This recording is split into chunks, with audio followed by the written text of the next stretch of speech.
Tiba-tiba dari kejauhan tampak sebuah bayangan hitam tinggi dan besar. Tiba-tiba sosok bayangan tersebut berubah menjadi sosok genderuwo dengan mata yang merah menyala. Halo guys, welcome to Ebin Berkisah.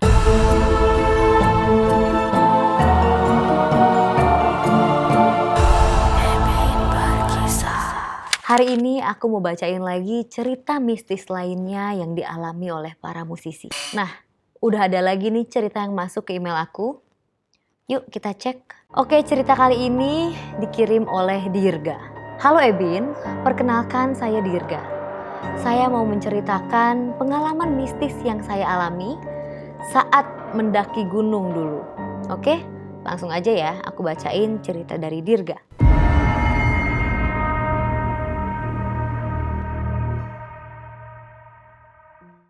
Dirga adalah seorang vokalis band yang baru saja mengalami patah hati karena diselingkuhi oleh pacarnya. Bertepatan dengan libur kuliah semesteran, ia mengajak teman-temannya Bagus, Dias, dan Chandra untuk menemaninya healing dengan mendaki gunung yang tidak jauh dari kota tempat mereka tinggal. Sebelum berangkat, nenek Dirga yang memiliki indera keenam dan terkenal sebagai orang pintar di kotanya berpesan agar mereka berhati-hati dan menjaga sikap karena ia dapat merasakan energi negatif dari arah gunung tersebut. Namun Dirga berkata agar sang nenek tidak usah khawatir karena ia dan teman-temannya akan fokus menikmati pemandangan alam yang indah dari gunung tersebut. Sebagai cucu yang baik, Dirga mengiyakan nasihat nenek. Sang nenek membacakan doa-doa lalu mengusapkannya pada kepala Dirga. Sang nenek berkata kalau ia memberikan Dirga jimat perlindungan gaib. Dirga hanya menggeleng-geleng tertawa mendengar perkataan sang nenek. Setelah itu, Dirga berpamitan untuk pergi. Akhirnya mereka tiba di jalur masuk trek pendakian gunung. Sebelum mulai mendaki, Dirga dan teman-temannya mendapatkan pesan dari warga setempat yang bekerja sebagai pemandu wisata pendakian gunung. Warga tersebut berkata kalau baru-baru ini terjadi sebuah peristiwa mistis pada seorang pendaki gunung. Kabarnya, pendaki gunung tersebut berperilaku seenaknya dan tidak menghargai alam serta sosok yang tinggal di sana. Alhasil, pendaki gunung tersebut tersesat dan hampir tidak bisa kembali. Dirga dan teman-temannya pun mendengarkan nasihat dari warga itu dan setuju untuk berperilaku sopan dan menghargai alam sekitar. Akhirnya, mereka pun memulai pendakian mereka. Di tengah-tengah pendakian, Dirga curhat pada teman-temannya soal patah hatinya. Ia merasa sangat hancur karena hubungannya harus kandas setelah 5 tahun berpacaran. Dirga mengatakan kalau ia sangat membenci mantan pacarnya dan kekasih barunya. Bagus iseng menyarankan agar Dirga berteriak sepuasnya agar rasa sakitnya hilang. Namun Dirga menolaknya. Karena merasa Dirga tidak seru, Bagus pun mewakili Dirga untuk berteriak. Ia mengata-ngatai mantan pacar Dirga dengan kata-kata yang kasar. Hal tersebut entah kenapa membuat Dirga terhibur. Ia pun ikut berteriak kata-kata kasar untuk melepaskan emosinya. Akhirnya, Dirga dan teman-temannya sampai di perhentian selanjutnya. Langit sudah mulai gelap. Mereka pun memutuskan untuk berkemah di perhentian tersebut. Mereka bahu-membahu membangun tenda dan membuat api unggun. Mereka pun duduk melingkari api unggun tersebut sambil makan malam dan bertukar cerita. Dirga kembali menceritakan cerita patah hatinya pada teman-temannya. Bermula dari bercerita, mereka mulai bergosip yang tidak-tidak tentang mantan pacar Dirga dan kekasih barunya. Kata-kata kasar dan fitnahan keluar dengan bebas dari mulut mereka. Dias tiba-tiba mengeluarkan ukulele dan memberikannya kepada Dirga. Ia meminta Dirga untuk menyanyikan lagu galau sepuasnya agar hatinya merasa lega. Dirga pun mulai menyanyikan lagu-lagu galau dan beberapa liriknya ia ganti dengan bahasa yang kasar. Mereka pun bernyanyi dengan gembira hingga larut malam. Akhirnya mereka pun pergi tidur. Pada dini hari Dirga tiba-tiba terbangun. Ia melihat ke samping dan Chandra sudah tidak ada.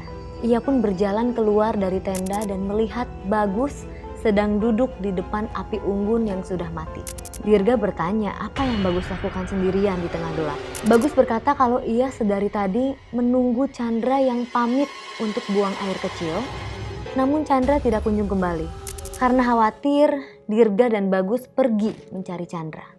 Dirga dan Bagus pun pergi menyisir area perhentian dan pepohonan lebat.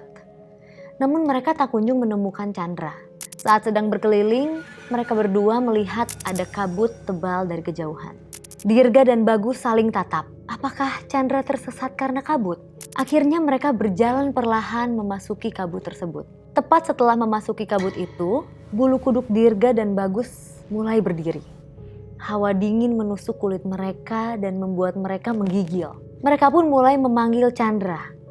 Namun setelah beberapa saat mencari, mereka tidak menemukan keberadaan Chandra. Dirga dan Bagus memutuskan untuk kembali ke tenda mereka. Namun kabut semakin tebal dan mereka tidak bisa melihat apapun. Dirga dan Bagus pun mulai berjalan berputar-putar. Tapi mereka tidak kunjung menemukan jalan keluar. Dirga dan Bagus mulai panik. Mereka berjalan tanpa tahu arah. Sementara itu, hawa semakin dingin dan membuat mereka sesak nafas. Tiba-tiba dari kejauhan, tampak sebuah bayangan hitam tinggi dan besar. Bayangan tersebut semakin lama semakin mendekat. Dirga dan Bagus mengira kalau bayangan tersebut adalah Chandra. Mereka pun memanggil nama Chandra, tapi perasaan mereka menjadi janggal. Ketika bayangan tersebut semakin lama semakin besar. Tiba-tiba sosok bayangan tersebut berubah menjadi sosok genderuwo dengan mata yang merah menyala. Wajahnya sangat menyeramkan. Ia berjalan mendekat ke arah Dirga dan Bagus. Dirga dan Bagus berteriak ketakutan. Mereka berlari kabur menembus kabut tebal itu. Saat tengah berlari, Dirga tersandung sesuatu hingga jatuh terjerembab ke tanah. Dirga sangat terkejut karena ia ternyata tersandung tubuh Chandra yang terkapar di tanah. Dirga pun berusaha membangunkan Chandra yang sudah membeku kedinginan. Di lehernya terdapat bekas cekikan berwarna merah. Dirga berusaha menggendong Chandra. Namun tubuh Chandra terasa sangat berat. Padahal tubuhnya pendek dan kurus. Dirga berteriak meminta bantuan Bagus. Namun Bagus sudah hilang entah kemana.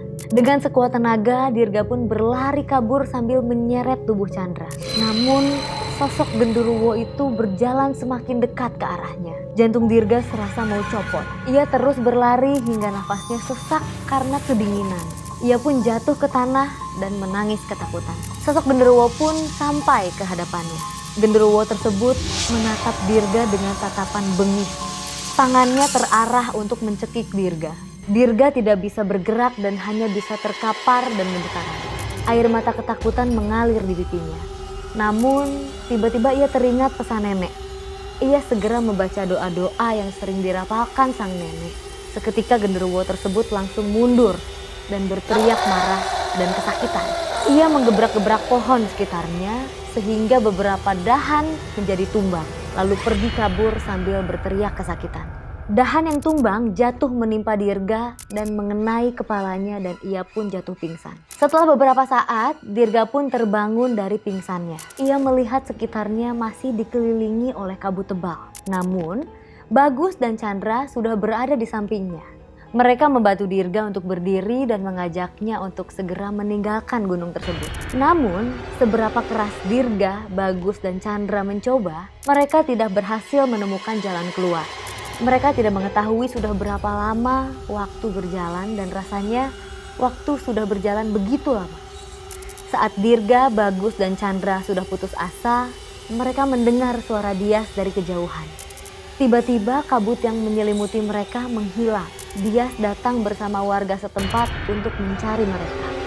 Ternyata Dirga, Bagus, dan Chandra sudah terperangkap dalam labirin gaib gunung tersebut selama hampir 1 minggu. Mereka tampak sakit dan kurus. Akhirnya para warga membawa mereka ke puskesmas terdekat untuk mendapatkan perawatan. Sejak saat itu, Dirga mendapat pelajaran agar tidak menaruh dendam pada orang lain supaya ia tidak mencelakai diri sendiri. Ia pun juga belajar agar tidak meremehkan keberadaan makhluk halus di sekitarnya. Gimana menurut kalian guys? Kalau menurut aku sih, dari kisahnya Dirga kita bisa menarik beberapa pelajaran. Yang pertama, ketika kita berada di tempat yang baru, kita jangan sompral dan kita harus mematuhi aturan-aturan yang ada. Yang kedua, kita jangan menyimpan dendam atau kekesalan terhadap orang lain, karena ketika kita lupa diri itu bisa menjadi kesialan bagi diri kita. Kalau kalian juga punya cerita mistis saat bermusik, kalian bisa kirim ke ceritain@gmail.com dan nanti kita akan bacain bareng-bareng di sini. Jangan lupa untuk like, komen, dan subscribe channel ini. Sampai ketemu di episode selanjutnya. Bye!